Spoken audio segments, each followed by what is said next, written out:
Həqiqət mərhələsinin özü 3 hissəyə bölünür. Heçlik, varlıq və oyatmaq mərhələsi. Heçlik mərhələsinə düşən insan ilk öncə dünyada heç olmağı öyrənir. Deməli, əvvəllər dərvişlər təlim keçəndə onlar birinci heç olmağı öyrətmək üçün insanlara bir həftə eyni sözü deyirdin. Bu söz mən bilmirəm sözüdür. Mən bilmirəm. Fərz elə Fuad bəy, sizə bir təlim keçirik. Təlimdə öyrənəcəyin bir dənə dərs var. Durub Şamaxıdan gəlmisən İraqa, Bağdada. Orada mədrəsədəsən. Bir dənə şey öyrədilər. Mən bilmirəm. Özümü necə hiss eləyərsən? Mən normal qəbul edirəm. Ona baxır. Hada normal, fərqli bir insan deyər ki, hada o qədər yolu gəlmişəm, ustadım mənə öyrətdiyinə bax. Mən bilmirəm. Bir dənə bu sözü deyəsən. Gün boyu misal deyirlər ki, Azərbaycan paytaxtı haradır, deyirsən mən bilmirəm. Adın nədir? Mən bilmirəm. Nə sevirsən, mən nə desələr, deyirsən mən bilmirəm. Bir gün, 2 gün, 3 gün sonra o qədər mən bilmirəm deyirsən ki, artıq daxilindəki ego susmağa başlayır. Heç nə bilmədiyini başa düşür. Yəni nə qədər bilsən də, əslində bilmədiyini anlayırsan. Və başlayır artıq içindəki o özünü təsdiq etmək istəyən insan susmağa. O da özünü təsdiqə keçmir, insanlar tərəfindən rəğbət görməyə keçmir. Daha rahat yüngülləşirsən bir növ, yəni egodan arınırsan. Mən bilməm, mən bilmirəm ərəfəsindən sonra ikinci egovu sındırmaq üçün müxtəlif təlimlər olur. Misal, həmin dövrlərdə yaşanmış Şəms Təbrizi var, böyük ustadlardan biridir. Mövlana Cəlləddin Rumi kimi insana deyir ki, get meyxanədən mənə mey gətir.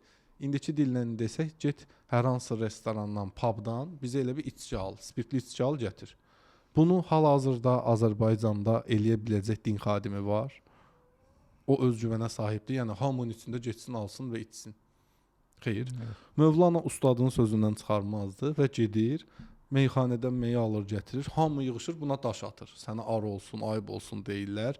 Bu nə hərəkətdir? Şəms Təbrizi onun əlindəki həmin o alır və hamının əlinə tökür həmin saxsının içindəki suyu. Hamı görür ki, bu şərab deyilmiş, sirkəymiş. Və Mövlanaya həyat dərsini verir. Ona deyir ki, bax sənin bu qədər qürurun, egon, vəzifən, tanınmışlığın elə bir qap sirkə qədər imiş. Yəni sən bir heçsən.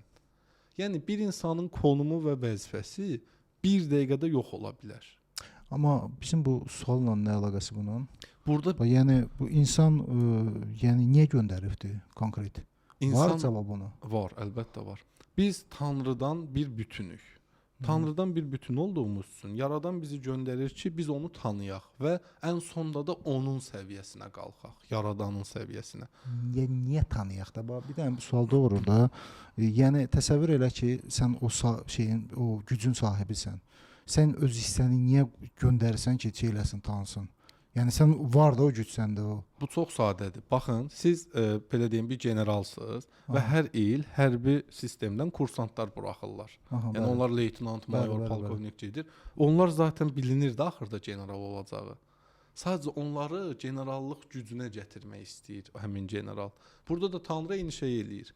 Yəni insanoğlunun mövcudiyyətini yaradır ki, insanoğlu hər şeyi dadsın, dərslərini keçsin, ruhi dərslərini alsın, ən sonda tanrılıq məqamına çatsın. Siz mən başa düşdünüzsə mən nə də toxundum məsələyə. O hissə, o ruh da hansı ki biz deyirik. Ruh onun bir hissəsidir. Mən onu qəbul edirəm. Mən onda bir şeyim yoxdur onda.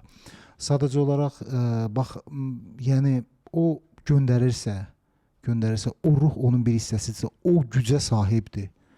O şeylərin hamısını keçibsə, gəlib getmiş.